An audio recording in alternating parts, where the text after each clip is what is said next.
Hi everybody, so I'm going to do another read aloud. This one is another Roald Dahl book, so he was the author we were studying in third grade when we went out on distance learning. This one's called The Enormous Crocodile. It's a little bit longer than some of the other read alouds. In the biggest, brownest, muddiest river in Africa, two crocodiles lay with their head just above the water. One of the crocodiles was enormous, the other was not so big. "Do you know what I would like for my lunch today?" the enormous crocodile asked. "No," the not so big one said. "What?" The enormous crocodile grinned, showing hundreds of sharp white teeth.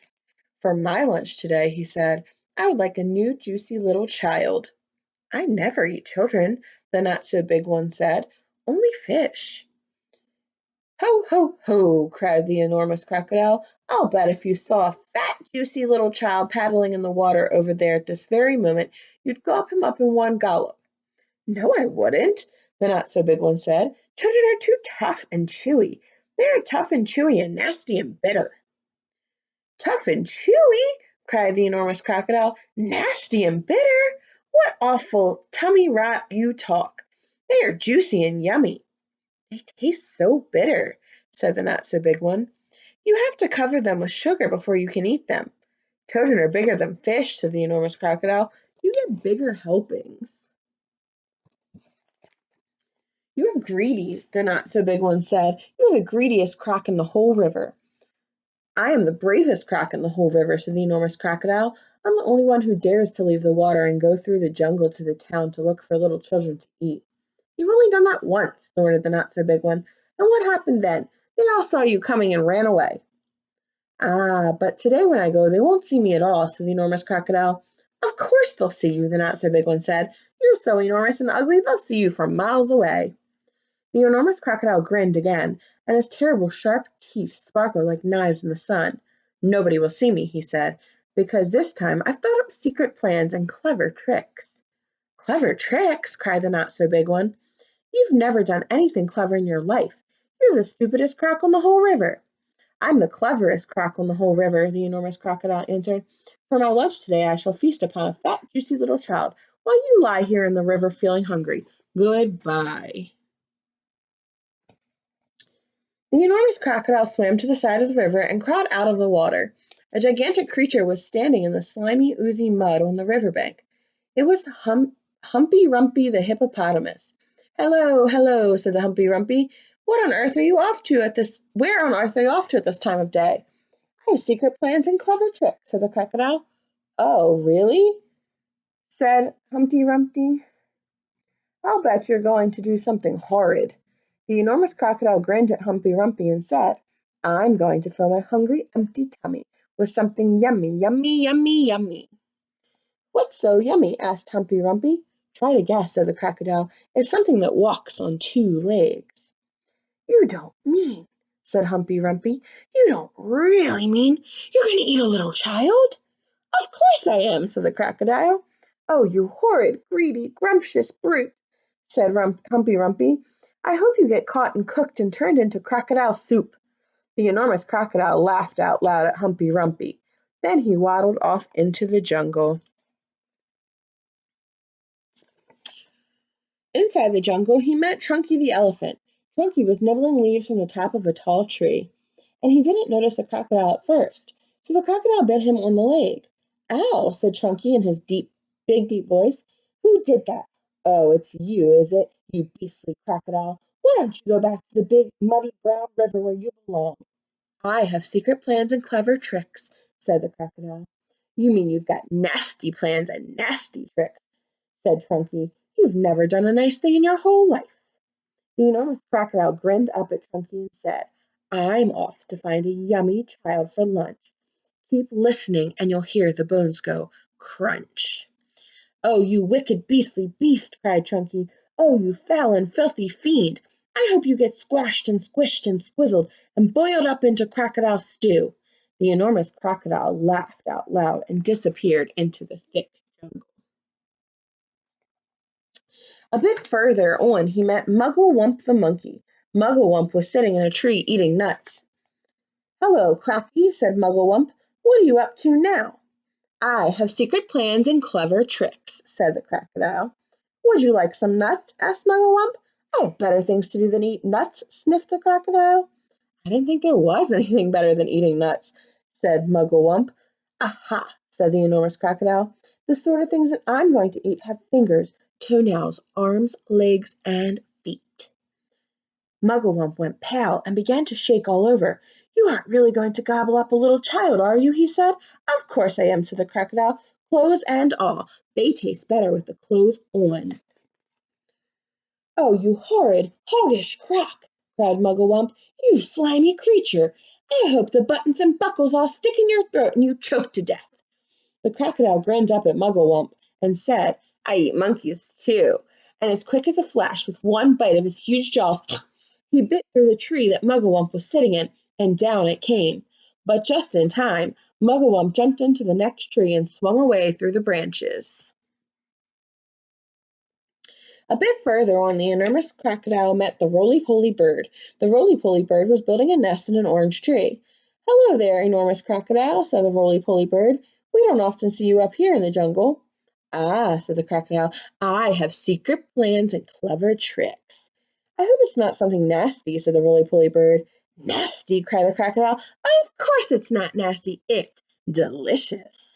It's luscious, it's super, it's muscious, it's duper. It's better than rotten old fish. You mash it and munch it, you chew it and crunch it. It's lovely to hear it go squish. It must be berries, said the roly-poly bird. Berries are my favorite food in the whole world. It is raspberries, perhaps, or could it be strawberries? The enormous crocodile laughed so much that his teeth rattled together like pennies in a piggy bank. Crocodiles don't eat berries.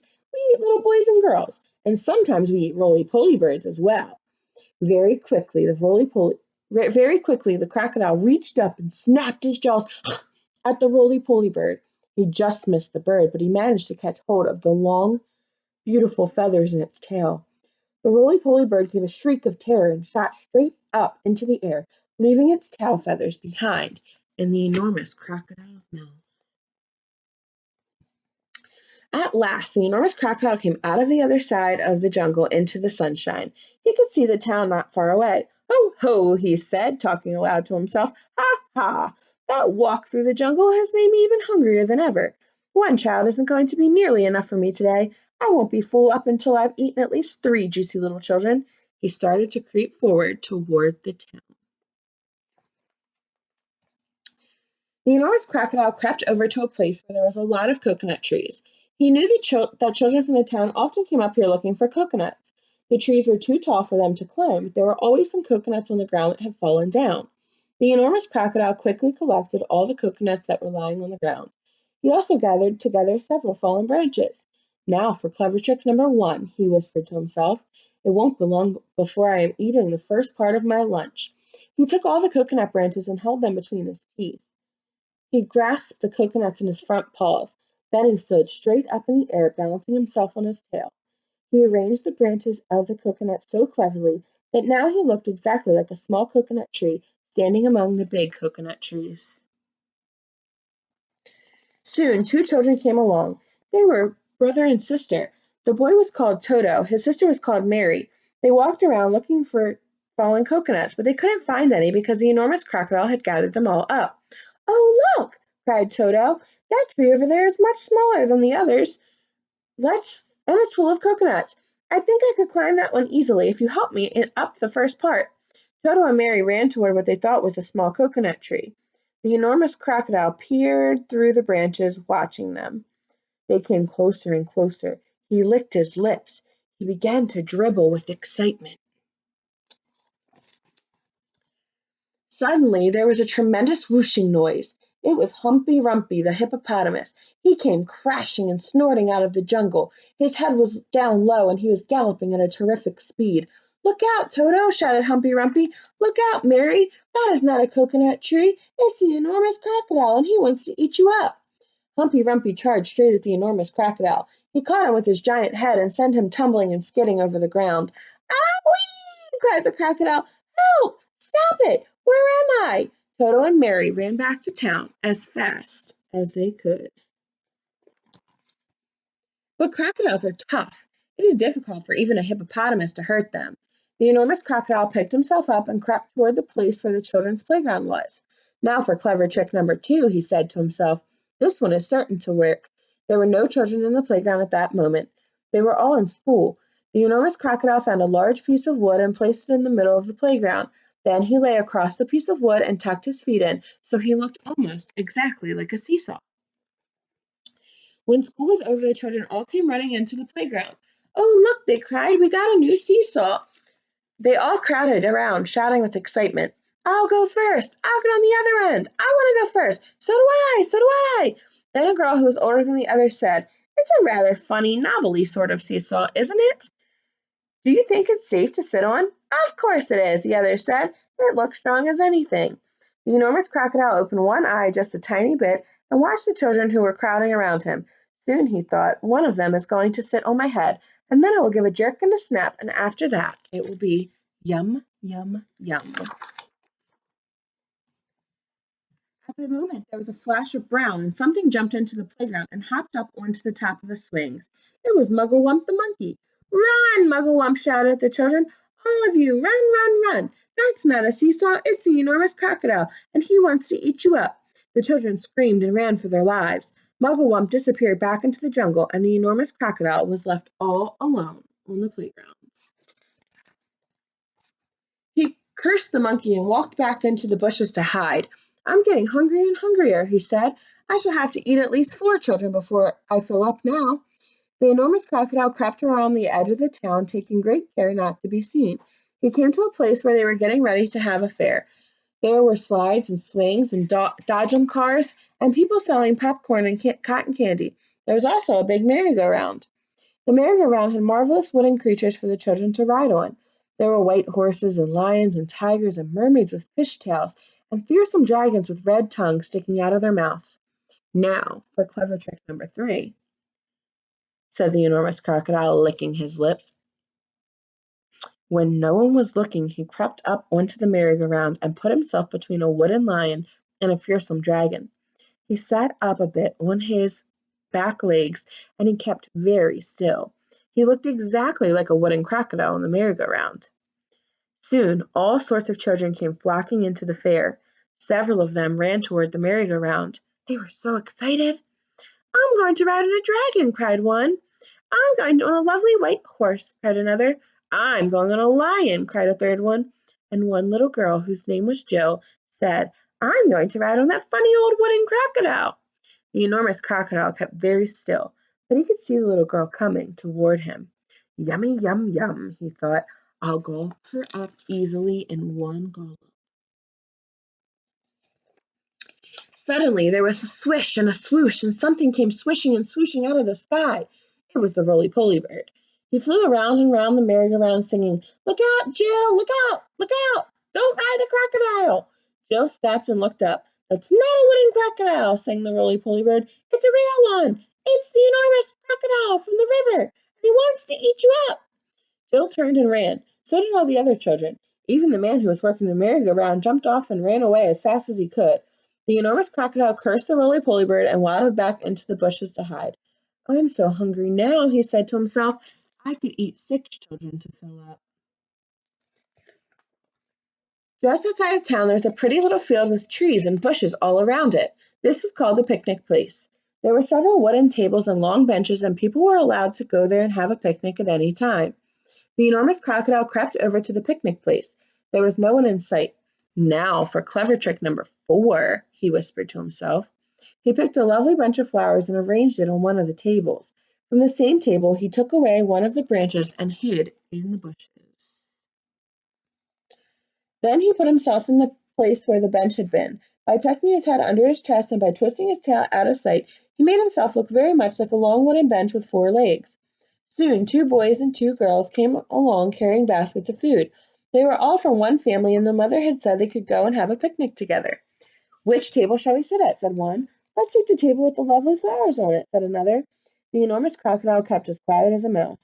I shall eat them all, he said to himself. They will come and sit on my back, and I will swizzle my head around quickly, and after that it will be squish, crunch, gallop. Gallop.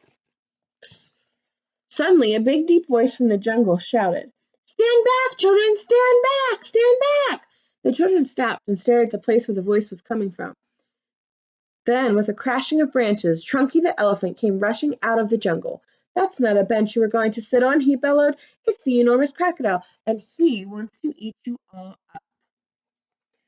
Trunky trotted over to the spot where the enormous crocodile was standing, and quick as a flash he wrapped his trunk around the crocodile's tail and hoisted him up into the air.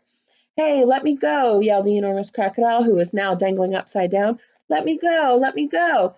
No, Chunky said, I will not let you go. We've all had quite enough of your clever tricks. Chunky began to swing the crocodile round and round and round in the air. At first he swung him slowly, and then he swung him faster and faster and faster and faster still. Soon the enormous crocodile was just a blurry circle going round and round and round Chunky's head. Suddenly, Chunky let go of the crocodile's tail, and the crocodile went shooting high into the sky like a huge green rocket. Up he went, higher and higher, faster and faster. He was going so fast and so high, soon the earth was just a tiny dot down miles below. He whizzed on and on, he whizzed far into space, he whizzed past the moon, he whizzed past the stars and planes, until, at last, with the most tremendous bang, the enormous crocodile crashed headfirst into the hot, hot sun, and he was sizzled up like a sausage. Thanks for hanging in there with me. Hopefully you enjoyed all of his clever tricks.